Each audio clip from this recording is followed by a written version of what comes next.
Cette vidéo de Mixdeal vous est présentée en collaboration avec le Café Dragon de Belleuil. Bien plus que des jeux.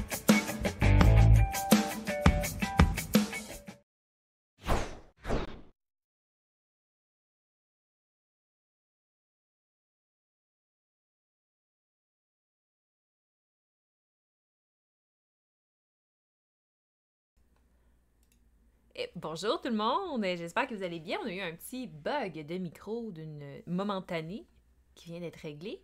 Fait que, hey, fait un petit moment qu'on s'est pas vu.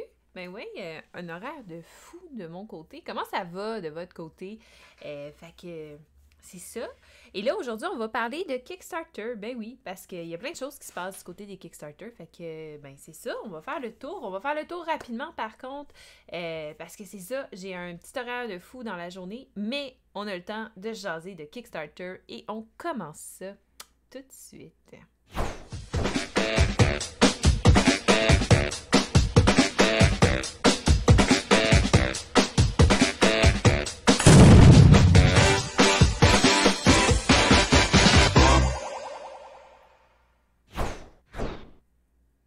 Et voilà, toujours aussi le fun. Donc, ça sera pas bien long, je suis en train de... Hein? Éventuellement, je vais ajuster ça là, pour que je sois dans l'écran de Kickstarter. Ça va être cute. Alors, commençons aujourd'hui par la catégorie... En fait, je me suis même pas présentée, je me rends compte de ça. Tu sais, si vous écoutez à la maison, là... Fait que je me présente rapidement. Je suis Sophie de la chaîne YouTube Mixdeal, donc une chaîne YouTube qui parle de jeux de société. Donc, je fais des vidéos règles, des reviews, des playthroughs, des unboxings, des entrevues, des tests... puis un paquet d'autres choses. Fait que bref, si ça vous tente de voir ça, vous allez pouvoir aller voir ça sur YouTube sous le nom de Mixed Deal. Et là, aujourd'hui, ce qu'on fait, en fait, c'est qu'on parle des Kickstarter, des actualités de Kickstarter. Donc, qu'est-ce qui est intéressant, qu'est-ce qu'on devrait suivre, et on finit avec une petite catégorie un peu plus loufoque. Donc, pour commencer, on va y aller avec la catégorie Outsider. Non pas parce qu'il y a des projets en ce moment que je veux parler, mais parce qu'il y a un projet qui s'en vient, puis je suis vraiment excitée. Alors, pour tous ceux qui me connaissent un petit peu, vous savez que je suis une fan finie de la compagnie Awaken Realms, compagnie à laquelle on doit, entre autres, Nemesis, ISS Vanguard, Lords of Hellas, This War of Mine, Etherfield, puis j'en passe, Tinted Grail. Fait que une grosse compagnie, ils font des jeux de figurines assez intenses et qui ont maintenant leur propre, dans le fond, plateforme de socio-financement qui est GameFound. Et là, sur GameFound, ils ont sorti le brouillon de leur prochain gros projet. Parce qu'on sait que ISS Vanguard, qu'on voit d'ailleurs ici là, sur le top de l'écran, ISS Vanguard était disponible, en fait, est disponible en lead pledge. Fait que si jamais vous avez manqué de la campagne de jeu narratif qui se passe dans l'espace, qui va être vraiment écœurante, en fait, vous allez pouvoir aller sur GameFound et le pledger. Mais le prochain gros projet, c'est la suite logique du jeu à succès de contrôle de territoire Lords of Hellas et c'est Lords of Ragnarok. Donc, à la place d'être avec des dieux grecs dans un univers steampunk un peu grec, ben là, ça va être un univers dans le fond, de vikings. Et ça va être la même chose, donc dans la mythologie nordique. Et là, ben, il y a le draft page où vous pouvez aller voir, dans le fond, le projet et laisser des commentaires pour qu'ils puissent améliorer cette page-là. Donc, il n'y a pas de date de sortie pour l'instant du projet. C'est vraiment juste, dans le fond, une démonstration de qu'est-ce qui s'en vient, puis tout ça. Donc, il explique en fait, qui vont garder le principe d'avoir des figurines, des monuments qui vont se construire, qui vont donner des pouvoirs spéciaux, comme dans Lords of Hellas, mais qui va avoir plusieurs choses de différentes. Par exemple, il va y avoir des runes que tu vas pouvoir utiliser, tu vas pouvoir chasser des monstres, tu vas pouvoir prendre le contrôle de trolls, promouvoir tes troupes, puis tout ça. Bref, il y a vraiment plein de choses. C'est vraiment intéressant. Et en plus, si tu cliques sur le petit cœur ici, là, sur Follow, avant le début de la campagne, ben, tu gagnes une petite extension gratuite. Fait que ça, c'est vraiment cool. Et c'est fait par Adam Kwapinski, qui a fait, entre autres, Nemesis, Tinted Grail, Etherfield, This War of Mine. Bref, je suis pas trop inquiète si c'est lui qui fait le jeu, que ça va être un bon jeu. Il n'y a pas grand-chose pour l'instant sur cette page-là. Elle va continuer de s'updater au fur et à mesure que le projet prend vie. Mais c'est toujours intéressant. Donc, vous allez pouvoir aller voir ça. C'est sur la page principale de GameFound. Alors, on va passer à la catégorie gros projets.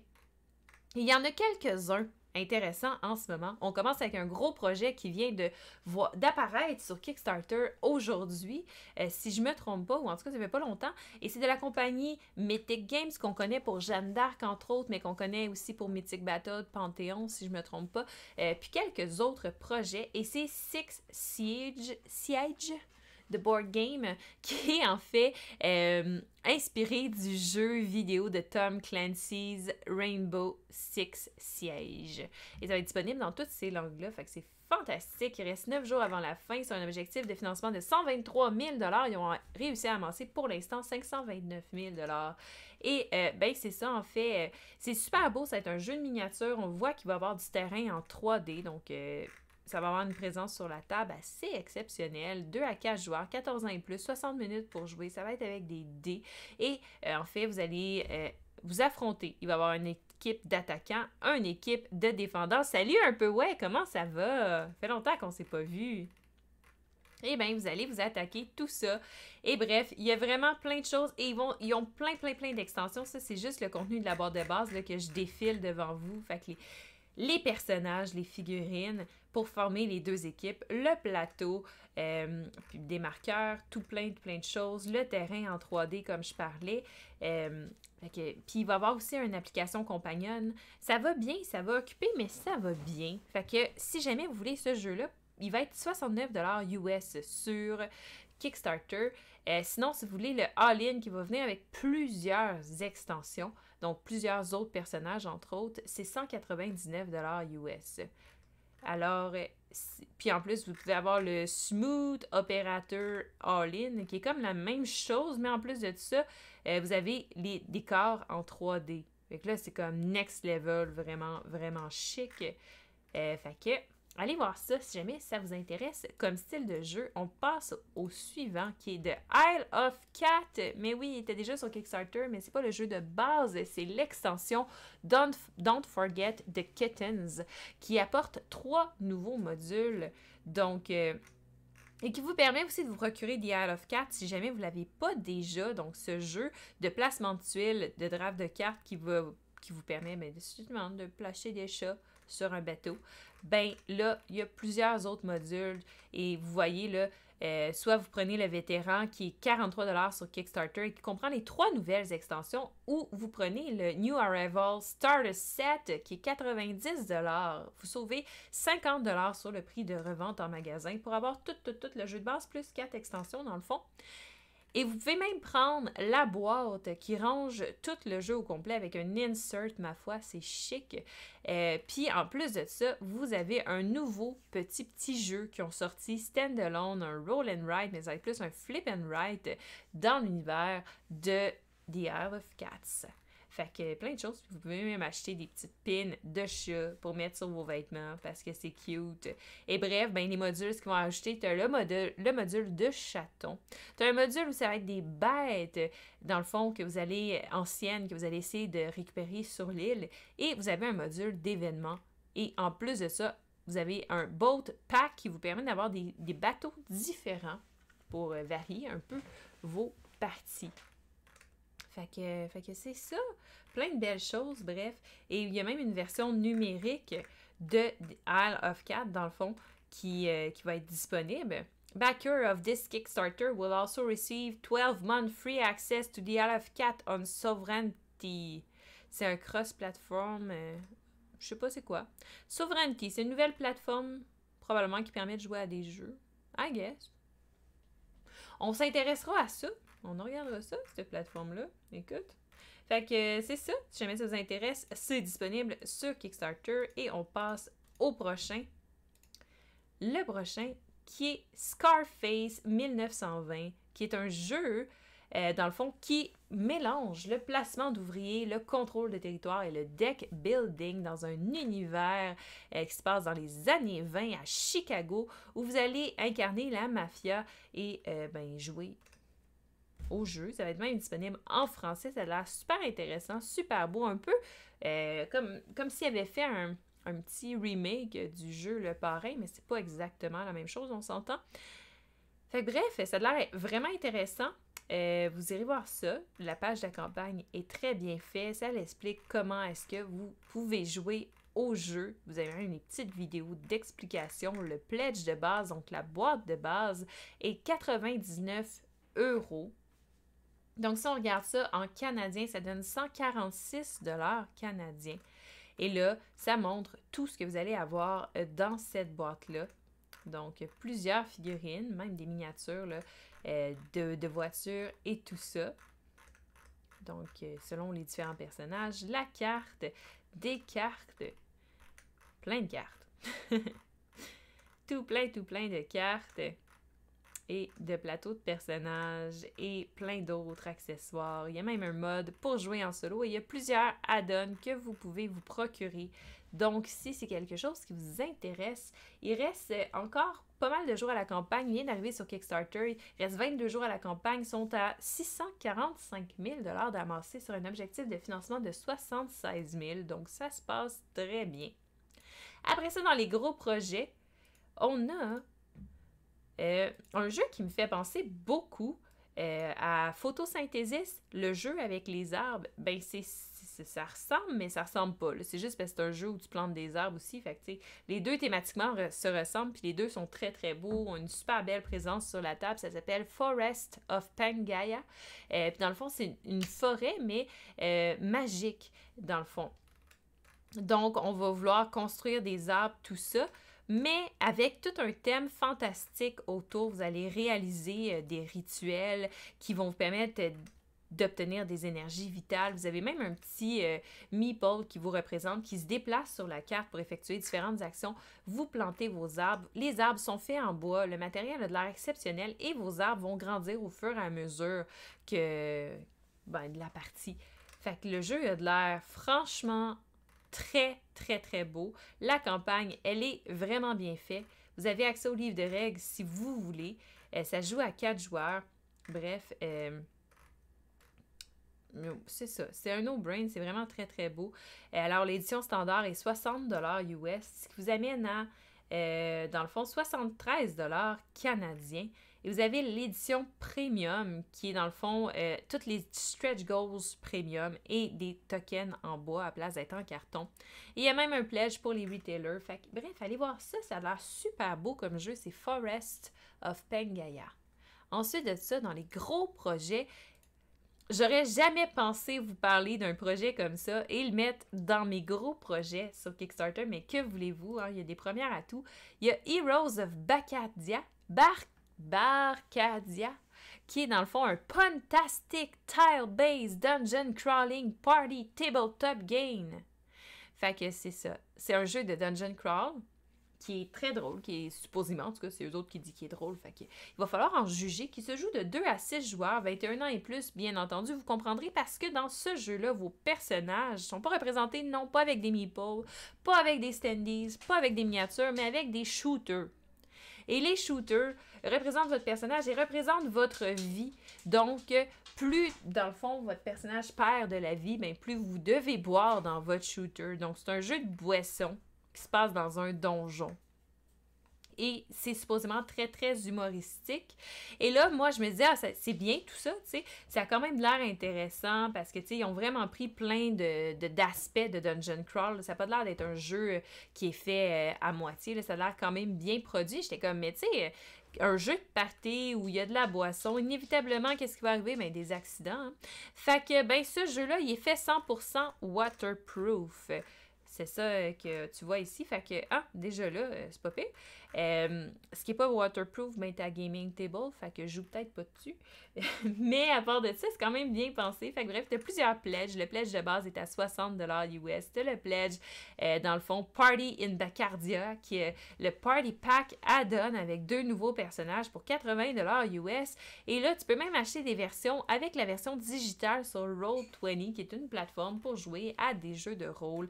Bref, fait que t'as plusieurs sortes de pledges différents, mais le but, c'est d'avoir du fun, jouer avec tes amis gamers, faire un petit peu de roleplay, mais surtout boire. C'est pas des shooters, c'est des verres. C'est des verres. Ça avait pas l'air de ça. Fait que bref, c'est quand même... écoute, je suis quand même curieuse. Quand même. Là, on commence à déconfiner, là, tranquillement, là. Bref, il y a un intérêt. Il y a un intérêt pour ce jeu. Le prochain, c'est Fall of the Mountain King. Donc, c'est la suite, mais stand-alone de All of the Mountain King. Donc, c'est un jeu full co-op de Tower Defense. Vraiment très cute, avec plusieurs figurines, qui va être disponible également en français. Bref, il y a plusieurs mécaniques vraiment intéressantes. C'est disponible sur Kickstarter. Et en plus, si vous aviez manqué la campagne Kickstarter pour All of the Mountain King, puis que vous voulez avoir les deux parce que, ce n'est pas assez, ben c'est disponible. Il y a un pledge qui comprend les deux. Donc, juste le jeu de base est 95$ canadiens, sinon 190$ canadiens pour avoir les deux jeux. Donc, c'est ce qui met fin à ma catégorie gros projet. Et là, on s'en va dans les catégories prometteurs, où là, je vous parle de projets à plus petite échelle, donc qui ont ramassé moins d'argent, mais qui ne sont pas pour le moins intéressants. Et j'en ai un aujourd'hui à vous présenter qui est First Ascent, qui est un jeu qui parle d'escalade. Fait que c'est ça que, moi, personnellement, je me suis sentie concernée par ce jeu-là. C'est un jeu qui se joue de 2 à 5 joueurs, 45 à 90 minutes, 14 ans et plus. Et le but, en fait, c'est de trouver le chemin le plus efficace pour grimper cette montagne-là et se ramasser au sommet en ramassant le plus de points de victoire. Donc, ça allie plusieurs types de mécanismes. On a de l'engine building, de la gestion de ressources, de la construction de routes, il y a même du set matching et le plateau est modulaire. Donc, les parties sont tout le temps différentes et il inclut vraiment beaucoup de notions d'escalade. Fait que pour ceux qui comme moi, toi aussi, t'aimes l'escalade? Nice! Fait que pour ceux qui, comme moi, et un peu aiment l'escalade, ben il y a plein de notions d'escalade là-dedans. Fait que, tu sais, c'est le fun parce qu'ils ont vraiment poussé là-dedans. Tu ramasses de l'équipement, tu utilises ton équipement. Il y a plusieurs choses qui vont arriver. Dans le fond, tu vas réaliser certains objectifs, tu vas développer tes skills, tu vas améliorer ta technique. Puis c'est ça, tu vas escalader cette montagne-là qui varie de partie en partie. ça a quand même l'air vraiment intéressant comme jeu. C'est complètement financé, là, fait que c'est un projet qui va voir le jour. Puis dans le fond, si vous voulez, le pledge de base de ce jeu-là, il est 49$ US ou 61$ canadiens. Donc, c'est ce qui met fin à mes jeux prometteurs. Et là, on passe à la catégorie bric-à-brac. Bric-à-brac, c'est quoi? Ben, c'est des jeux, en fait, qui... en fait, c'est pas des jeux. C'est ça l'affaire. La catégorie bric-à-brac, c'est des matériels de jeu ou des choses qui sont pas des jeux en tant que tels. Fait que lui, il fit comme In-Between, ce que je vais vous présenter là, parce que c'est une application. Ben oui. Il y a une campagne Kickstarter pour... Est-ce qu'il y a des projets que tu supportes dans ceux que tu as présentés? Non, pas en ce moment. J'essaie d'être sage en ce moment, mais il y en a plusieurs que j'aimerais supporter. Effectivement, salut David, by the way. Fait que Aeon Zen Digital de New Age. Donc, il y a déjà une version digitale de Aeon's End, mais celle-là, en fait, c'est pour la nouvelle version qui est parue en magasin qui s'appelle The New Age, qu'on peut se procurer. Ben là, en fait, il faut une campagne Kickstarter pour pouvoir faire cette version-là en mode digital en rajoutant plein de goodies. Ça serait intéressant. Et pour pouvoir avoir ce pass-là, en fait, ça va t'amener tout plein d'extensions, la soundtrack et plein de choses exclusives. Kickstarter, ben c'est 38$ canadiens. Et là, ben, tu peux même être dans l'équipe bêta et tester avant tout le monde pour 62$ canadiens. C'est parce que j'attends Lords of Ragnarok, effectivement. Ouais, des fois, je suis capable d'être sage. Ça arrive pas tout le temps, mais des fois, je suis capable d'être sage. J'essaye, en tout cas. Pas facile. Et un autre truc dans le bric-à-brac que j'ai trouvé pour vous, là, je trouve ça vraiment intéressant. Pour ceux qui peignent leurs figurines, c'est Light Up 360 qui est une lampe 360 en arc fait pour peindre vos figurines. Tu sais, l'éclairage, il n'y en a jamais assez quand tu fais de la peinture de figurines. Celle-là a de l'air franchement le fun. Puis dans le fond, ça permet d'éclairer tous les angles puis te donner du shadow aussi, hein, parce que quand on peinture les figurines, souvent on va essayer de peinturer dans l'optique qu'on a une lumière qui arrive du dessus. Ben là, à ce moment-là, vous avez la lumière qui vous permet d'avoir justement cette ombre-là pour peinturer. Fait que bref, puis tout est fait pour vous donner le meilleur éclairage possible. Fait que c'est quand même assez cher, par contre, là, pour avoir cette lumière-là, c'est 370$ canadiens. C'est pas pour tout le monde, mais je trouvais ça intéressant quand même. Et là, on va passer à la catégorie inusité. J'y vais vite parce qu'il va falloir que je quitte dans pas long. Mais dans inusité, j'en ai deux. Et d'habitude, tu sais, je mettais des projets que, je trouvais ça intéressant, mais tu sais, je backerais pas. Mais là, les projets cette semaine sont vraiment intéressants. Fait que la catégorie inusité, c'est des choses que j'aurais pas pensé. Ça peut fitter dans la catégorie bric-à-brac cette année, mais je l'ai mis dans inusité parce que je trouvais ça spécial et je trouvais ça vraiment le fun. Et le premier, c'est un magazine qui s'appelle Casual Game Insider, qui est un magazine qui fait 3 exemplaires par année. Est-ce que 3 ou 4, je me souviens plus. Et bien là, ils font leur nouvelle année et bien vous pouvez les aider en achetant ces exemplaires-là. Donc, c'est vraiment le fun parce qu'il parle de tout plein de choses en lien avec les jeux de société. C'est en version physique également. Ça va être disponible dans certains magasins de jeux, dans certains dépanneurs, tout ça. Vous allez pouvoir vous les procurer là également. Fait que les nouveautés, des reviews, des entrevues, des conventions, parler de certains autres sujets de jeu, la communauté, il y a même des print and play dans chacun des magazines. Donc, c'est vraiment intéressant. Et bref, c'est 4 exemplaires par année. Si vous voulez vous les procurer, vous avez la version digitale pour 10$ US. Sinon, 20$ US, vous avez la version digitale et la version papier qui va vous parvenue, en fait, quand elle va être imprimée. C'est ça. Et même là, si vous voulez, vous pouvez prendre un abonnement à vie pour 40$ US et avoir toutes les versions à chaque fois qu'il y en a. Et vous pouvez même avoir la collection complète si vous avez manqué les dernières années. Fait que bref, c'est intéressant. Si vous voulez avoir d'autres trucs qui parlent de jeux de société, moi je trouvais ça bien pratique. C'est Casual Game Insider. Ensuite de ça, un autre projet que je trouvais vraiment intéressant, c'est le calendrier 2022 de Mosaïque de jeux de société. Donc, c'est un calendrier qui a été créé en prenant des photos de Mosaïque qui ont été créées en utilisant uniquement des pièces de jeux de société. Donc, la fille crée des mosaïques comme ça. Ça, c'est un mosaïque de Raccoon Tycoon. Elle a utilisé juste des pièces de jeux de société. Elle a fait son petit dessin comme ça. Elle le prend en photo. Et là, ben, ça donne des photos qui sont super belles comme ça. Puis quand on regarde de plus près, ben, t'as des meeples, t'as plein de choses. Bref, c'est vraiment original. Je trouve ça super cute. Puis en plus de ça, ben, ces mosaïques représentent tout le temps un jeu de société. Fait que c'est ça. Pour les fans comme moi de jeux de société, ben c'est ça. Et même, tu peux avoir ton 10 par 10 challenge et plein d'autres add-ons comme des tasses ou d'autres choses. Fait que bref, allez voir ça. C'est intéressant quand même. C'est financé, là, ça va voir le jour. Fait que c'est 2022 Board Game Mosaic Calendar. Et là, ça finit mes catégories de projets que je vais vous présenter. Donc, il me reste juste mes projets de la catégorie de caissé ou la catégorie où que dans de projets un peu plus loufoque ou des fois. Bref, ce genre de projet-là. Tu sais, qu'on comprend pas trop pourquoi c'est sur Kickstarter, mais ça l'est. Fait que le premier, il s'appelle Bulls Shittiums. Eh oui, c'est ça. Mais celui-là, il se retrouve dans cette catégorie-là, puis j'ai hésité à le mettre dans une autre catégorie parce que un petit côté de moi qui se disait, ben, tu sais, je le backerais peut-être, ce jeu-là, mais je sais pas. Je sais pas. Bref, fait que ce jeu-là, c'est quoi? C'est un jeu où tu vas prendre des des slangs, fait que des expressions populaires et que personne connaît, ou en tout cas peu de personnes connaissent. Et là, ben, chacun va devoir écrire sa définition qui pense que c'est du slang. C'est comme le jeu du dictionnaire, mais avec des choses un peu drôles des fois.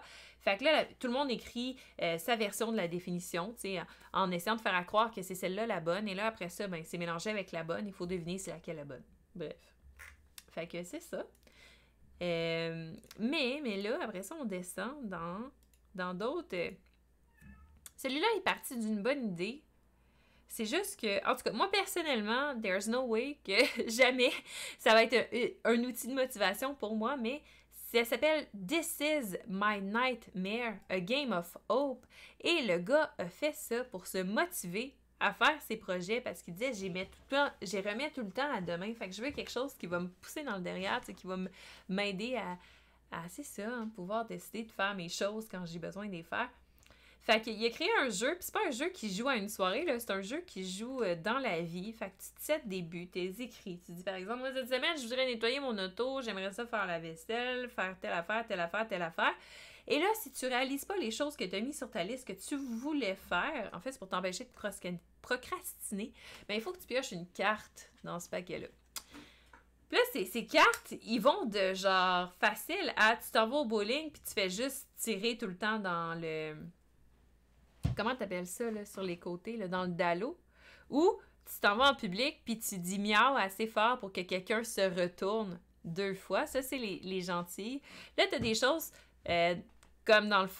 T'as des choses vraiment niaiseuses, là, genre tu t'en vas au magasin puis tu demandes à la waitress d'emballer ta dernière frite qui reste dans ton assiette puis tu lui donnes un type de 50%. Ou tu t'en vas puis tu commandes un milkshake en utilisant seulement les mots shake et me. Puis sinon, après ça, dans les plus tough, tu te rases un sourcil ou, ou tu dis ah, what is wrong with me pendant que tu es aux toilettes. Puis après ça, tu cries pour que quelqu'un t'apporte du papier de toilette, sinon les toilettes publiques. Là. Bref. Fait que c'est ça. Tu sais, fait que ça peut être motivant pour vous. Moi, j'ai pas cette fibre un peu maso, là. Fait que non. Fait que après ça, pour poursuivre dans ma catégorie de caissé dans les projets Kickstarter, tu sais comment on comparait le fait qu'il y avait beaucoup de paquets de cartes, mais tu sais, des cartes à jouer, des cartes de poker, là, des cartes normales, un paquet de 52, là, bien normal. Puis là, il y en avait sur tous les thèmes, puis je comprenais pas parce qu'ils étaient tout le temps financés. Mais là, celui-là, je l'ai trouvé, là, puis ça suffit. Honnêtement, ça suffit. Là, il faut qu'on se parle à un moment donné, là. Faire des paquets de cartes sur tous les thèmes possibles dans le monde, il y a toujours bien une limite, là. Parce que là, je sais pas qui d'entre vous, puis en fait, là, je comprends qu'il y a pas beaucoup de personnes qui se sont interpellées quand même, là, parce que celui-là, étrangement, n'est pas financé. Et c'est un paquet de cartes à jouer, mais en forme d'oignon. Pourquoi? Pourquoi? C'est tout. J'ai pas d'autre chose à vous dire par rapport à ça, là. La personne, elle a fait un paquet de cartes en forme d'oignon. Et voilà. Prochain projet. Oh yeah, j'aime les oignons. Ah ouais, Sébastien. Et prochain projet est mon dernier pour ce soir. Et oui. D'autant plus intelligent que ce qu'on vient de voir, mais c'est un jeu et celui-là est financé. Il est à 200% financé en ce moment. Et je peux comprendre, malgré le fait que je le financerais pas moi-même, je peux comprendre pourquoi il est financé, mais ça reste pas que moi que je suis un peu troublée. Le jeu s'appelle Farts and Fairies. Oh yeah. C'est un jeu dans lequel on va s'attaquer avec des cartes de pets, puis qu'on va se défendre avec des fées, basically. C'est ça. Je sais pas quoi vous dire de plus sur ce projet Kickstarter. C'est pleinement financé. Donc, si jamais ça vous intéresse, il va voir le jour. Ouais. Fait que c'est ça. C'est sur ces belles notes de pets. On va clore Kickstarter Café pour aujourd'hui. Alors, je retourne à la scène principale et voilà. Fait que j'espère que tes 2 derniers projets n'ont pas de stretch goal d'inclure les odeurs dans le jeu. Effectivement, autant pour les oignons que pour... Mais non, d'habitude, les jeux de cartes, c'est vraiment juste le jeu de cartes, puis tu payes pour ça.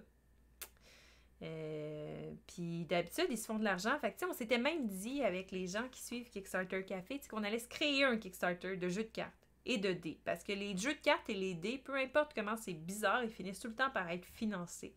D'ailleurs, ce serait quelque chose d'intéressant à suivre dans les prochaines semaines. Est-ce que le jeu de cartes d'oignon va être financé? Peut-être. Peut-être. Fait que c'est ça, c'est ce qui met fin à Kickstarter Café. Merci d'avoir été là. Et là, tout de suite après moi, fait que dans une demi-heure, Sébastien embarque. Il va embarquer avec son stream de Dark Alliance, Dungeon and Dragon. Fait que manquez pas ça. Puis c'est ça. Puis en fait, ce dimanche 20h30, moi et Elsa, on vous stream un Gloomhaven et c'est notre dernier de la saison pour l'été. Fait que ça se passe ce dimanche à 20h30. Manquez pas ça. Et merci d'avoir été là. Fait que sur tout ça, je vous souhaite une super belle soirée. Puis à la prochaine. Bye bye.